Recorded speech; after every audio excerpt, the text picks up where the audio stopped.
10x your service design offering with Smapply.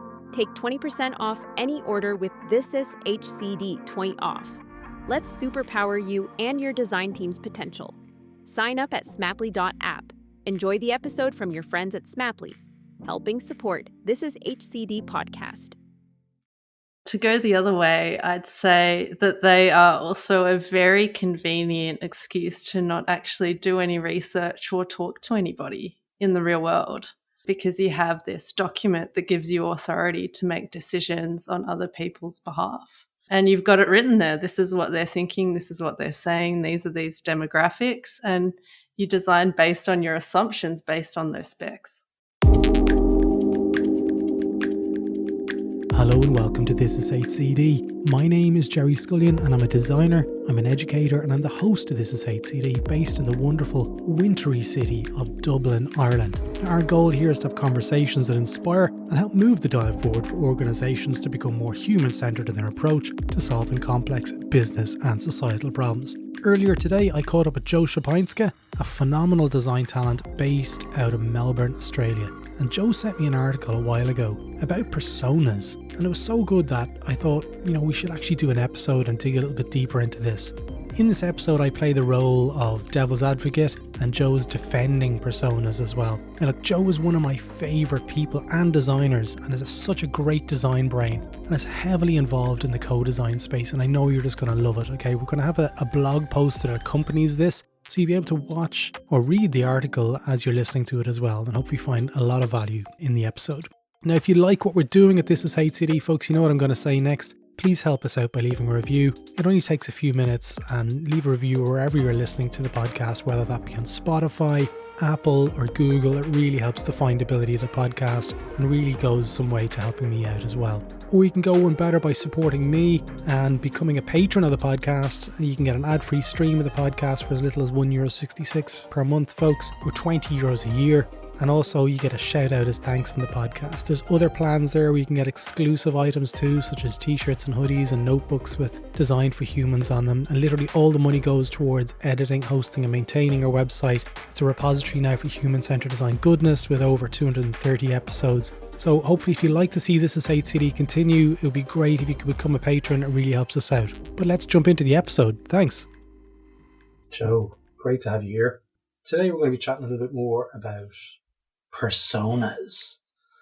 Yes, personas. There's been lots and lots of articles written about personas over the years. Like Alan Cooper, really put meat on the bones when it came to personas and their value and stuff. But today we're going to probably dissect it a little bit further and really understand their role, and also could we potentially even say their future. Is that too big a task in a 35-minute podcast? It might be a stretch, maybe 36 minutes. We might be able to cover it. But maybe start off, and people will be familiar with you from long-time listeners like This Is HCD, Jo Szczepanska. You've been on the podcast before. But maybe start off and tell us about your experience with using personas.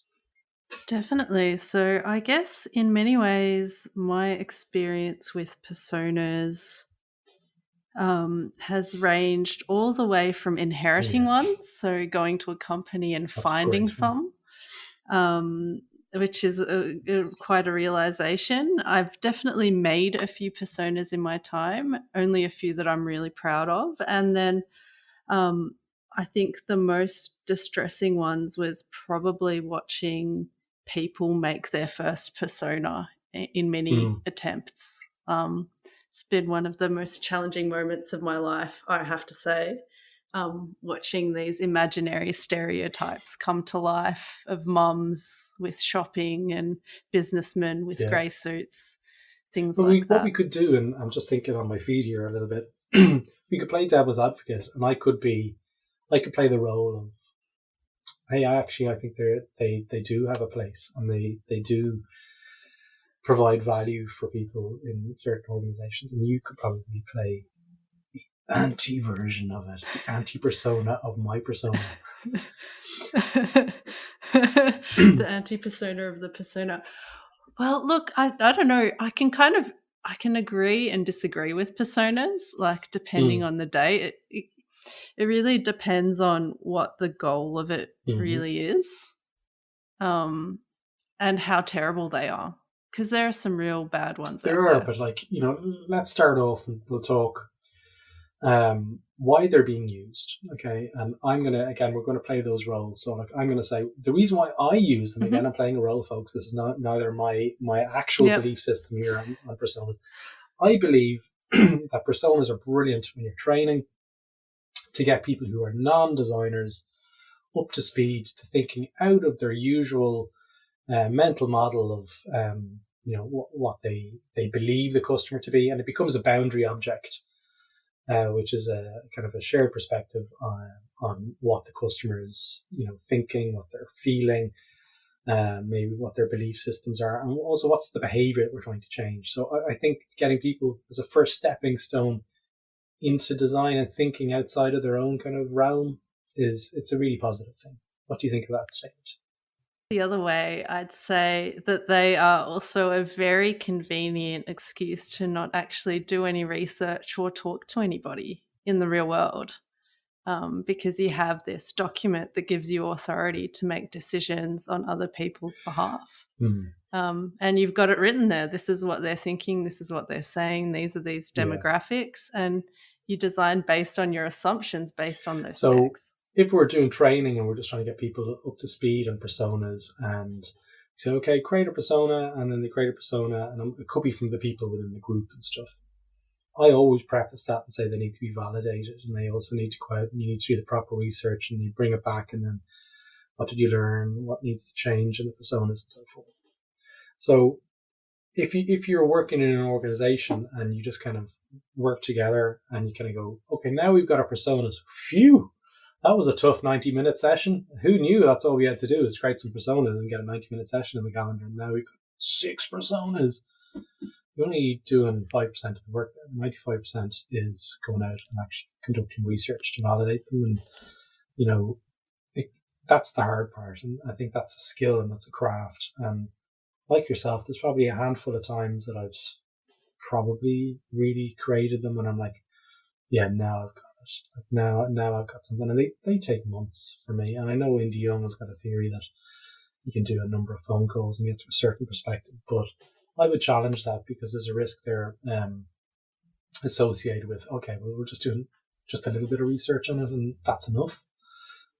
Whereas to do them thoroughly, it's a full-time job in my mind. So what do you think, in terms of, am I right in saying that, most organizations will understand that? I don't think so. And the reason I would disagree with it is because a lot of organizations that I've been in and that I've collaborated with, like when I go in there, I often am confronted by personas of decades past and a whole cacophony of them too. Like at some point I remember running a project where they came out and they were like, oh, here's our personas. Dun, dun, dun. And I think it was 50 people. And what was interesting about them as well were each of them were kind of groups of 4 or 5 for each different service that this organization had. And none of them kind of really overlapped or had anything to do with one another or interacted really in any way. And so I think in many ways, like that kind of shows me that these things are being made really quickly. They're not necessarily being stitched into the fabric or decision-making process in organizations. And they're, also really underutilized. Like if they are really evidence-driven and they are validated, they're actually a really powerful tool for teams to be using for commissioning, for design, for evaluation, all sorts of things. So if they were done properly and if they were validated, if they were kind of correctly framed and had people involved in them as an outcome of that kind of process, do you object to them? I think I think in some ways I would definitely feel more comfortable with them, but I think there's still a part of me that feels the tension of why not just have the person involved in the design process. Okay. So instead of having them represented on a slide deck or on a piece of paper, can't we just invite this community in to design with us? And that's the tension between co-design, where you're designing with communities, and human-centered design, where you're designing for communities. So each to their own. I'm probably somewhere further down the co-design spike, but which is cool. But often, like, having fantastic personas could transform an organization to they have done community led. It's part of the path, you know. You have to start somewhere. Have generated huge value for the organization with centralized thinking. And what I was going to say is, we were talking there about the organizations, and they do go and they validate them. That's only one part of it. Okay, they need to be continuously evaluated. Okay, because everyone is changing. Like, the way I was yesterday is not the way I am now, and it's a lot of work. And typically, organizations that are on the journey to become more human-centered, or the journey to become more design-led, that function has yet to really arrive in the organization. In my experience, in terms of design, is still a decorative piece. It's still a thing that, like, okay, well, that looks a bit kind of crappy. Let's see if we can bring a designer in. And then the designer comes in, unfortunately, with a beard and a bald hair and glasses. You know, hopefully you can kill that person off, myself included. But anyway, they get the stereotypical designer in for a little period of time. They might do some research, they might do whatever it is, and then they walk away. And they don't have that function there to really perpetually evaluate them and question them and challenge them. So that was the first thing that you said. And the second thing was, and this is a real problem, when you go into a team and they've got, we've got our 6 personas there on the wall, and you're like, okay, cool. And then you turn the corner and then there's another team, could be marketing or it could be product management or someone else. Yeah, like, exactly. We've got the go-getter, and we've got, then we've got over here, we've got Steve the drama, and Steve the drama is a really outgoing person. He's an entrepreneur. I'm like, oh my God, they've used a totally different perspective. And they've got archetypes going on here, and the other person were more jobs to be done. I'm like, but then you turn the corner around, and then you might have the sales people who've done a design thinking course. And I'm like, we've got our own personas, and you've got different hierarchy happening of personas. Mm-hmm. How can we get around that? Okay, like how can that be challenged? Can it be challenged? Look, I think it has to be challenged. And I think this is both kind of a power literacy exercise. It's it's an org change exercise, where the reason everybody has created their own personas is because they see the value of being connected with who they're designing for. So there's definitely an unmet need that these things are filling. What unfortunately hasn't happened in these cases is that they haven't worked across the organization to do it together. And so in some ways, each of these kind of sets of personas is like one fragment or one element of who their customer actually is. And so in the projects that I've worked in, it's often, especially when trying to amalgamate them, it's actually been that validation activity of going out and validating personas, which means we can shut some of these down for good. And also kind of grow the ones that are strong into really multi-dimensional coffee, folks. Multi-dimensional. Sorry, that sounded like I was doing something else, but it was actually really my coffee. I was getting distracted. No, really multi-dimensional kind of characters that speak and that speak to not only the marketing team, but the finance team, the design team, the strategy, like all sorts of elements. And it creates kind of an alignment between these groups to really serve the needs of the people they want to be designing for. I mean, if there was a function within the organization that had hierarchical kind of power to really control that. That's one of the things that typically that is not in place when you see this happening, where design is still kind of owned by technology, or design is owned by another part of the business. It's very hard to challenge that. It's almost like if that is happening in your organization, you need to step out of your hierarchical kind of power structure and go above the pay grades and say, listen, look, we've got a problem here. Like, everyone's working in different directions. And we need to get these personas aligned. We need to understand the customer. And in order to do that, you need to have pretty strong stakeholder skills. That's, in my experience, you need to be able to speak to people who aren't designers and really sell what this can give the organization. Like, I look to some of my own experience when I remember I went into, I won't name the business. It was in Australia, and I was taking over a project from somebody, and they went in and there was 13 personas on the wall, and they were all some slight variants of the same thing, like, you know, and they had features, like software features, requested as part of them, and it was like they had the feature, and then they had, okay, well, this person's asking for that one, so we need to get that one done. And suddenly there was if the persona was on the wall and there was a feature request requested within the persona, that was one way to get it into the funnel. I said, okay, well, we need to get it into the backlog. What are the common things that you're seeing? Like, I could probably go down a rabbit hole here and start getting myself angry, and I'd start crying in a minute. We don't want that. What are the common things that you see within personas that people are doing wrong? That people are doing it wrong. Well, look, I think the first part that I see happening a lot is that personas are made a very long time ago, sometimes 3 or 4 generations of a design team ago, and nobody really understands why they are the way they are, and how they came to be. And so actually one of the biggest mistakes is having an old persona that's never been updated. And it doesn't take much to kind of interrogate it right now.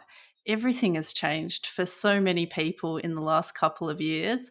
How is this persona still relevant now is something that we should be asking before applying them as a tool. So let's talk about that now. Again, I'm playing my role playing here, like, you know. How often should they be evaluated? I think it really would depend on what type of business you're in, because I think some areas are obviously going to be government. Because you're designing for everyone. For government, really hard, there's no such thing as designing for everyone. I think there is for government. Look, finger in the air, I would say at least every 5 years. At least. I was going to say every 6 months. At least. Minimum. Well, that would be ideal, right? So the goal, like the ultimate goal would be, starting off with personas that are at least regularly looked at, and it's on your cycle to kind of review and design them. But then, you want to kind of move towards it being really based on real-time data and need. So whether or not that lives in a persona or whether or not that lives adjacent to a persona, like many of the circumstances around their life might not be changing, but there might be things that are becoming more prominent or less prominent depending on what's going on in the world and around them. One of the things that when I say about evaluating the personas, people who created the personas, if they're still there, evaluating them is a big mistake. Because Don't let them do that. And again, I'm not going to interview on the host, folks. So how and why should that not happen? Well, obviously there's an issue of bias. And there's an and an issue of, I guess, just almost knowing too much about them in order to be able to meaningfully interrogate or change them at that point, right? And like, if you have made personas in the past and had some pretty prickly stakeholders, like, the final design of your persona might actually be something you personally despise. But you will no longer change it because you knew how hard it was to make them in the first place. From like, the it's one of those don't ask, yeah, don't tell. Absolutely. So I think in many ways, evaluation of personas could take many lenses. And if you do have like a UX kind of hat on, you could genuinely test them and see whether or not people can make a great decision or a great design out based on them. Evaluating them, how I do it and in my experience, and again, I'd love to get your perspective on that, like, is, do they show up, and how often do they show up? Is, one way to throw them against the wall. Like, when was the last time we heard this? That's how I look at it and say, well, let's quantify it, and let's see. There might be a case of doing some straw men, or straw people, should we say, personas, and put them up on the wall and say, well, let's challenge them. Let's see how these people have changed and evolved. How do you do it? Look, I think so. For me, how I evaluate them and how I've been doing it lately is actually taking my embarrassing personas, if they aren't too embarrassing, if they're kind of relevant but need a refresh, I take them out into community and I get them to rebuild them. What that tends to do is add layers to them. So it kind of often in the healthcare space, which is where I tend to work, it starts putting in the social determinants of health. We start hearing a little bit about their housing situation. We start talking about access and accessibility.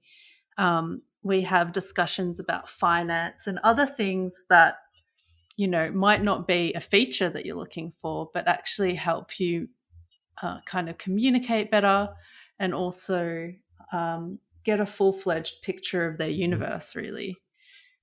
So that's how I would evaluate them. So there might be some people listening to this who are working in enterprise or even in government as well, and they're like, okay, well, I'm trying to do this. Jo, very, very sort of inspirational person here on this podcast. I'm gonna bring it out to community. Walk me through in as many details as possible, and I mean, getting the bus, tapping your card. I want to know everything, what that means. Okay. So you walk into an organization, me and you side by side, they're like, everyone is like, oh, here comes trouble. Here's the two of them. They're going to be evaluating the personas and bringing them out to community. So, what do you do? And like, how do you set that up, and how many people are involved, and how do you make sure that the people in the room are actually going to actually make the process better and not just make it go skewy and messy and all that kind of stuff? All the good stuff. Definitely. So I guess I can run you through a real example of ones that we did. So the first step obviously is to do a little bit of groundwork. So firstly, you don't want to be wasting anybody's time by going out to evaluate personas that are already fundamentally kind of disproven. And so there's a little bit of legwork, probably working with a data team or working with some, secondary research to kind of validate whether or not these people actually exist, or whether or not they were just a figment of the imagination or a 2-hour workshop. What was the process that kind of turned out quite cool, So there's the investigation of the process, there's the kind of validation of the data, and kind of updating the data. So, for example, in one of my projects, we found that somebody who was a frequent and really critical user of like a healthcare service had a refugee background, lived in a certain suburb, was artistic and something else. Like, we found some random data that seemed to point that this person was a demographic that really needed support from a specific service. And so what we did after that was genuinely looked for this person. So we went through the networks. We kind of put the word out that this is who we're looking for. And using the data that we had found, we listed kind of what the elements, which are really the elements in your persona, right? Like some key kind of themes or structures that you wanted to talk about. And so we found this person. This amazing person lived and existed, and actually didn't have a home, and was going through some pretty tough times out in that suburb. And so we ran an interview with them. So firstly, we ran an interview one-on-one. I was just going to say, so you say you found that person. Usually we found the that personas person are made up of maybe 12 or 20 different perspectives, and there's a theme brought out. So when you say the persona was just one person, I know there's people listening there kind of going, what? What? So that's going to challenge people. So we went kind of inverse on it. Yeah. So we were kind of data driven to find the person, and then we found the person. And so for us, I guess the challenge there was, helping this person tell their story. And for us, our kind of how we wanted to design our persona was more narrative driven. So what we made were kind of quick sound bites of their story with some kind of key points for people to reflect on. And so we got them to tell their story, and in many ways the persona became those sound snippets. So you used audio of what they said. Yeah. Audio. So audio and illustration.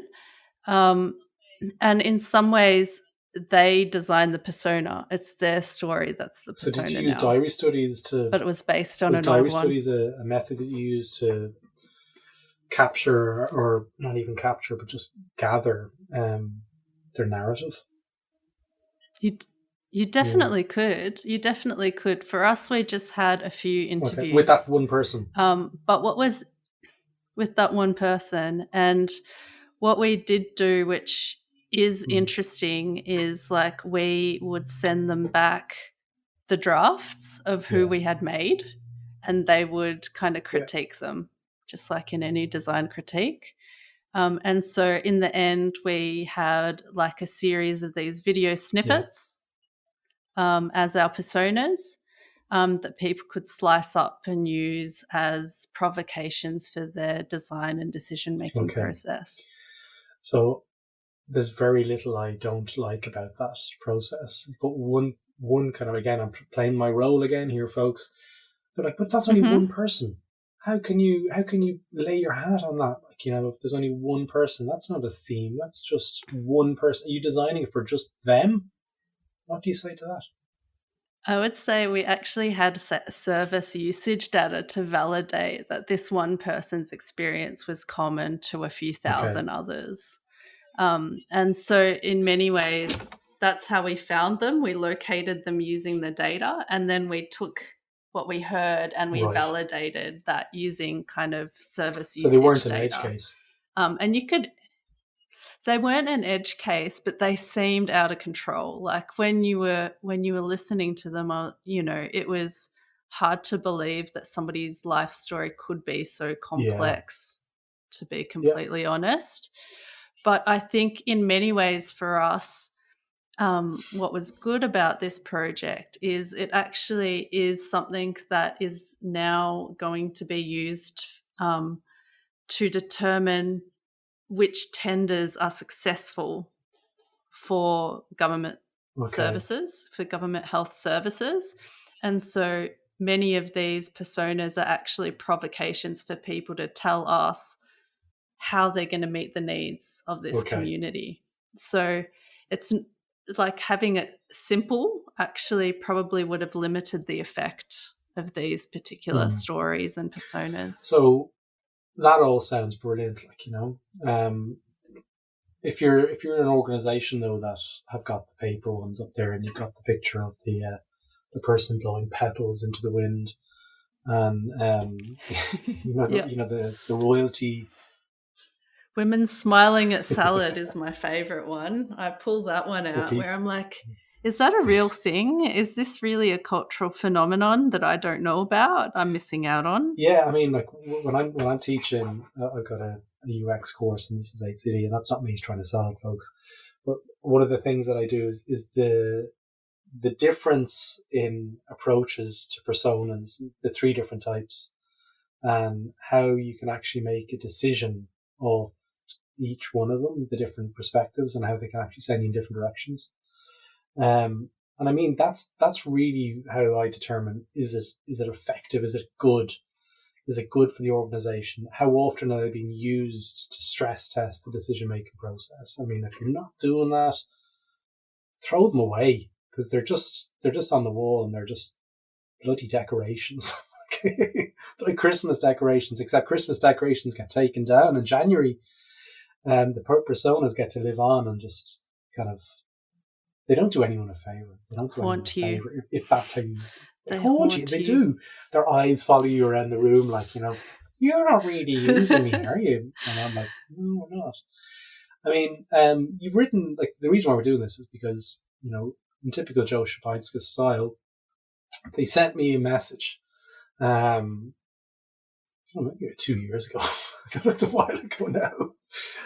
I found this in my inbox, and I was like, did you just send this? And they're like, oh, I did. I sent it again. I just found it.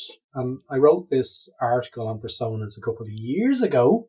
I'm like, and I just wanted to share it to you to see what you think. And I'm like, this is cool. I said it because even if you are a huge lover of personas and you disagree with some of these things, that's cool. We just want to have the conversation about it. I think we need to have conversations more about the methods that we use, why we're using them. Is this the effective one? Because we can just become so in love with, doing things the same way, and it doesn't have to be that way. So we got that article. We're going to publish it, aren't we, Jo? We're going to put it on thisis8cd.com. We sure are. But you've got other thinkings on this. You're going to. We're going to share them out as well, maybe in the next couple of months. But the plan is every time we do a blog post, we have something to accompany the actual podcast as well, so you can follow along with it. You put a test up there, which I really loved, a persona quiz, and there's a few other things in there, like, does your persona have a problem and how you might be able to mend them and stuff. So your stuff, the reason why we connected years ago was whenever you do anything, Jo, it always seems to be really helpful, really valuable. And my last question about personas is that the case with personas? Are they always valuable, and are they always helpful in your mind? Have they ever had a role in your life?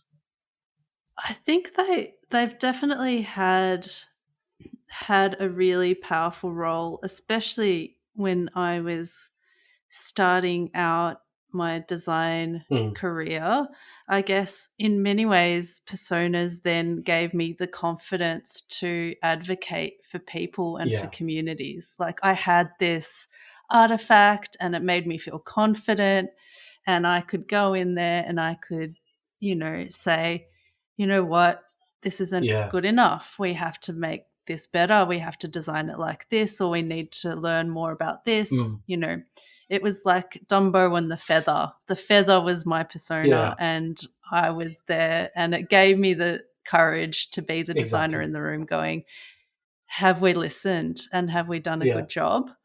I think in many ways, I feel like that's kind of the strength of them. The challenge is if you are in an organization and you've just inherited some pretty suspicious or not quite right personas, where decisions are being made for communities, for people on their behalf, but they aren't real people, and they're not based on data, or they're outdated. And so we're really, not only are we missing the opportunity to make great decisions, but we're also in some ways, gatekeeping more deeper design research, because we've got this piece of paper that says yes, but Dan, what's his name, says he loves pop-ups. I mean, most people listen to this. Like, there's a pretty mature audience, which I'm learning more and more about. Hello, mature audience. But most of the people will get the value of doing research, I believe. They will do the research, and then hopefully they'll distill some insights, some actions from that research. And they've kind of forgotten about these personas. They don't match it back. So like at a project level, they do the research. And the personas definitely are kind of like just these stepping stones that they're in graves almost within a like a Jira or a Confluence or something. They're not really actionable. Yeah. What do you think they should do in that instance? So they just kill them off and say, okay, well, let's bring them back to life, or to take a different approach. What's your thought on that? Well, I guess you've got kind of a few options. Like, in some ways, I think there's a huge opportunity to kind of build out and deepen existing personas with the research that you're currently doing. Like, why not just iterate over the top or augment them? Like, that's pretty quick and easy kind of win. I think the other option is, kind of shifting more towards getting away from the personas, but kind of taking the best bits of what personas can do, and just making sure that the research that you do is shared broadly, it does enable decisions, like is written in a way that can help provoke people to make decisions that are great, or designs that are guided by needs. And so, like, that's the other thing. I think in many ways, personas, just because of how they're designed, are excellent communication tools and abstraction kind of lenses to understand something. So, how can we make sure that the research that you're currently doing can be applied just like personas would in the real world? There's a whole host of stuff that we could probably tackle in future episodes. So maybe when we get to do the other blog posts and episodes, we'll take those. If you've got any questions about anything that we've spoken about here, you can just email in, and the link is on the website. I'll share it to Jo. Alternatively, if people want to reach out to you, Jo, are you on Mastodon now, or are you still all in on Twitter? I am somewhere in there. A link to both of those, because I think most people that I know anyway are kind of like, they're in both camps at the moment. They're kind of like, not sure what to do. Waiting. Who knows what's going to happen on Twitter? It could be a ball of fire in the next week. So Mastodon is growing, design community over there. I'm on there as well, and Jo's on there, and there's loads of other great people up there as well. And it seems to be much more reactive. What's your thoughts so far in terms of getting in touch with people and getting responses and stuff? Oh, definitely. I think I'm actually making a whole new group of friends on Mastodon. Same. Which is great. It's really cool. It's like the early days of Twitter. If anyone remembers the early days of Twitter, I feel like a dinosaur when I say that. But it is like when you would tweet something and you get a response, and you're like, oh, okay, I don't know if they look interesting. And then you start a conversation, and before you know it, you have new friends, But Jo, listen, look, thanks for giving me your time and energy this morning. Your evening, obviously, you're in Melbourne. We'll put a link to the blog post in this in the show notes. And again, looking forward to catching up with you when we release the next couple of blog posts and podcasts. Yeah, let's do it. Thank you. You're brilliant, Jo. There you go. go, folks. I hope you enjoyed that episode. And if you enjoyed it and want to listen to more, why not visit thisishcd.com, where you can learn more about what we're up to and also explore our courses whilst you're there. Thanks again for listening.